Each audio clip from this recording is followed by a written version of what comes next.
You didn't become cold. You became tired. Tired of over-explaining. Tired of over-giving. Tired of over-functioning. For people who under-functioned, there was a time when someone pulled away and you leaned in harder. When someone was confused and you clarified more. When someone was broken and you volunteered to rebuild them. But something shifted. Now, you see dysfunction and you feel nothing.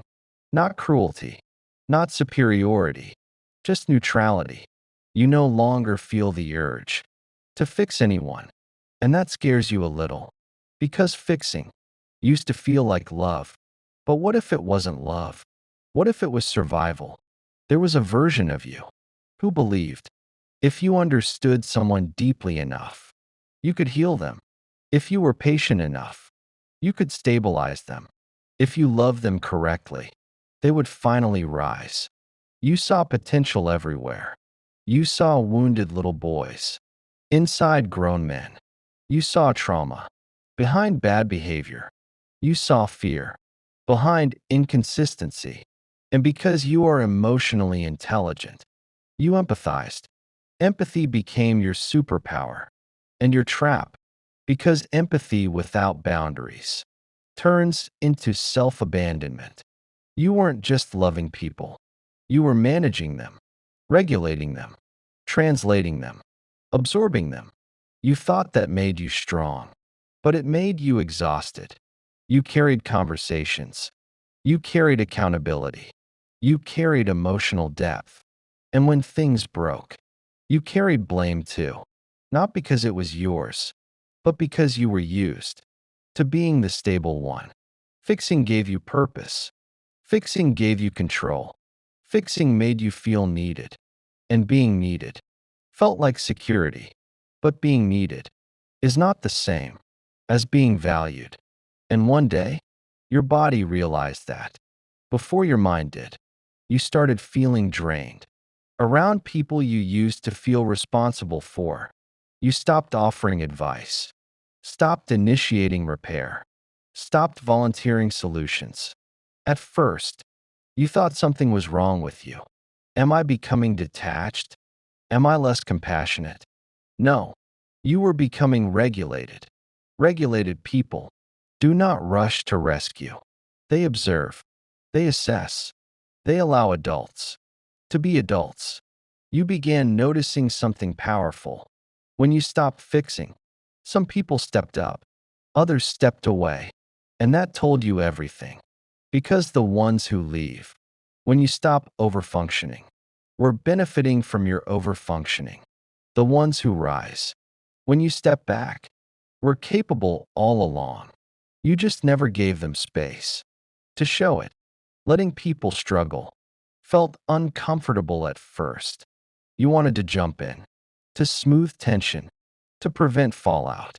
But you stayed still, and in that stillness, you felt something new. Relief. You no longer felt responsible for someone else's growth. You no longer believed love meant labor. You no longer confused potential with reality. And here's the truth. You didn't lose the urge to fix people because you stopped caring. You lost it because you finally started caring about yourself. Fixing was never love. It was control dressed as devotion. Not malicious control, protective control. If you could anticipate the problem, you could prevent the pain. If you could regulate them, you wouldn't feel abandoned. If you could stabilize the chaos, you wouldn't lose the connection. So you learned to read moods. Like weather patterns, you sensed shifts. Before words were spoken, you adjusted tone. You softened delivery. You swallowed reactions. You became emotionally strategic. And people praised you for it. You're so mature. You're so understanding. You're the only one who gets me. And that felt good. Because being needed felt like intimacy. But intimacy built on rescue is fragile. It requires imbalance. It requires one person drowning and one person diving in. Every time, you were always diving. But nobody asked if you could breathe. The urge to fix was tied to fear. Fear of being replaceable. Fear of being abandoned. Fear that if you didn't hold everything together, everything would fall apart. So you overfunctioned. Not because you were arrogant, because you were anxious. Anxious attachment often disguises itself as capability. You weren't trying to control them. You were trying to secure yourself.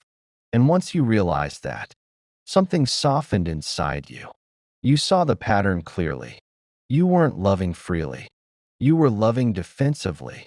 Defensive love is exhausting. It's always bracing, always preparing, always adjusting. Real love doesn't feel like that.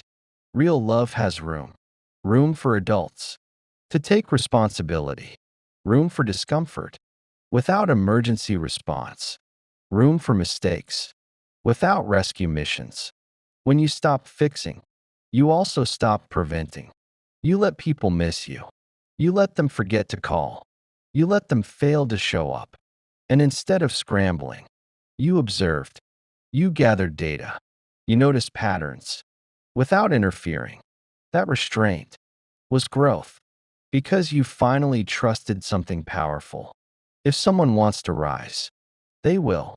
If someone wants to grow, they will. If someone values you, they will show it without being coached.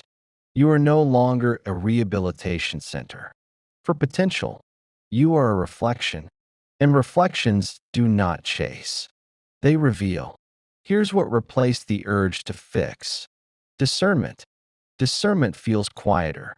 It doesn't rush. It doesn't panic.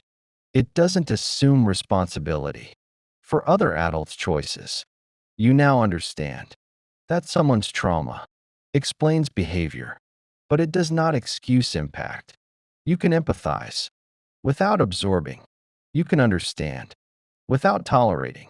You can care without carrying. That distinction changed your entire nervous system. You sleep better. You ruminate less. You stop replaying conversations to find what you could have done differently. Because for the first time, you accept this truth. It is not your job to emotionally parent grown people. And the moment you accepted that, the urge to fix dissolved, not into indifference, into peace. This is where everything changes. Not loudly, not dramatically, quietly, but permanently. The moment you stop fixing, your relationships recalibrate because the dynamic was built around your overfunctioning. And when you remove that, the structure shakes. You begin doing less reminding, less suggesting, less correcting tone, less anticipating needs. You answer what is asked. You stop offering what isn't. And that space you create, it feels uncomfortable at first because silence used to signal danger, distance used to trigger urgency, tension used to demand repair. But now you sit still. You let conversations in naturally. You let effort be mutual. You let inconsistency speak for itself. And something powerful begins to happen. You start seeing people clearly, without your interference, without your management, without your emotional scaffolding. The ones who relied on your guidance begin to wobble. They test you. They withdraw slightly. They wait for you to chase. And when you don't, the mask slips. Because fixing was holding up a version of them that didn't fully exist. You were stabilizing their instability. You were translating their silence. You were cushioning their immaturity. And now, they have to stand on their own. Some will rise. They'll communicate. They'll take initiative. They'll meet you halfway. Because they were capable all along. They just got comfortable. Others, they'll grow distant. They'll call you different, colder, less understanding. What they really mean is less available for imbalance. And that shift will test you because part of you still remembers how powerful it felt to be needed, But now you understand something deeper. Being needed is not intimacy. Being respected is. There's a difference between someone leaning on you and someone standing beside you. You used to attract leaning. Now you require standing. And that requirement filters everything. You'll notice your emotional load gets lighter. You stop carrying conversations. You stop initiating repair. After every disagreement, you stop offering solutions. To people committed to confusion, you let adults navigate their own consequences. And instead of anxiety, you feel space. Space in your mind, space in your chest, space in your schedule. You realize how much of your energy was tied up in managing other people's growth, growth that was never yours to manage. There's grief in this stage because you see clearly now how often you loved from obligation, how often you stayed because you believed if you just explained it better, they would evolve, how often you tolerated because you believed your patience would inspire change. That belief kept you stuck because growth is self-initiated. You cannot rescue someone into emotional maturity. You cannot love someone into accountability. You cannot overgive someone into reciprocity. And once that truth lands deeply, the urge to fix feels foreign. You start valuing energy differently. You ask yourself quietly, is this mutual? Is this consistent? Is this aligned? If the answer is no, you don't strategize. You don't rescue. You don't convince. You recalibrate. That recalibration is self-protection, not ego, not pride. Protection. You begin attracting something different too. Emotionally regulated people don't need fixing. They need partnership. They don't expect you to carry depth alone. They don't collapse. When you step back, they don't confuse your boundaries with rejection because they are whole enough to handle your wholeness. And that's the real shift. When you stop fixing, you stop attracting projects. You start attracting equals. That changes your entire standard. You no longer romanticize chaos. You no longer mistake instability for passion. You no longer feel flattered by someone needing you desperately, because desperation is not devotion. Stability is. And stability feels calm, predictable, safe. Your nervous system begins craving that. Not intensity, not emotional roller coasters. Peace and peace cannot coexist with constant rescue missions. So you stay steady. You let people reveal themselves. You let effort speak. You let silence clarify. And for the first time, you realize you were never responsible for saving anyone. You were only responsible for choosing wisely. That realization is freedom. This is the part where it settles, not as a phase, not as a reaction, but as a standard. You no longer feel the urge to fix anyone because you no longer confuse love with labor. You understand something now that your old self didn't. People change when they decide to, not when you explain better, not when you love harder, not when you sacrifice deeper. Decision creates growth, not devotion. And that truth sets you free. You stop entering relationships with renovation plans. You stop dating potential. You stop investing in future versions of people who are comfortable in their present behavior. You look at what is, not what could be, and you choose accordingly. That is maturity. You begin noticing how calm you feel when someone shows inconsistency. There's no internal spiral anymore. No urgent strategy session in your mind. No, how can I fix this? Instead, there's a simple thought. This isn't aligned. And that's enough. You don't take it personally. You don't internalize it as failure. You don't rush to compensate. You detach. gently, because you finally understand. Someone else's dysfunction is not your assignment. It never was. You also stop feeling flattered by brokenness. There was a time when someone confiding in you about their chaos felt intimate. It made you feel chosen, special, different. Now, you notice the pattern. If someone only connects through crisis, they are bonding through instability, and you no longer build homes in unstable ground. You want partnership, not dependency, mutual effort, not emotional adoption.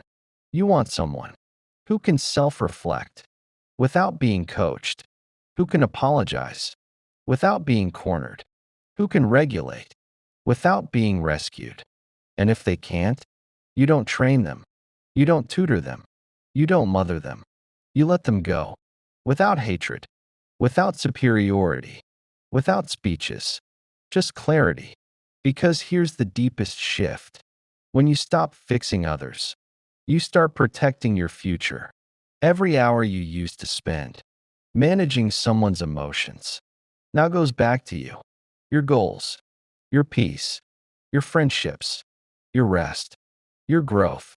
You feel lighter, not because life is perfect, but because you're no longer carrying what was never yours. And that lightness, it shows in your posture, in your tone, in your boundaries. You speak once, you observe twice, you act accordingly. No chasing, no convincing, no emotional CPR, just alignment. This is where love changes too. You stop asking, do they need me? You start asking, are they consistent? Are they accountable? Are they emotionally available? Need is unstable. Character is steady. You choose steady because steady doesn't require rescue. Steady requires reciprocity. And reciprocity is your new baseline. You are no longer the fixer. You are the chooser. And choosers live peacefully. If this resonated with you, if you felt that quiet shift where you stopped rescuing and started selecting, subscribe to Depth of Us. This is where women stop raising grown people and start raising their standards. And if you know someone who still feels responsible for everyone else's healing, send this to her. She deserves to know it was never her job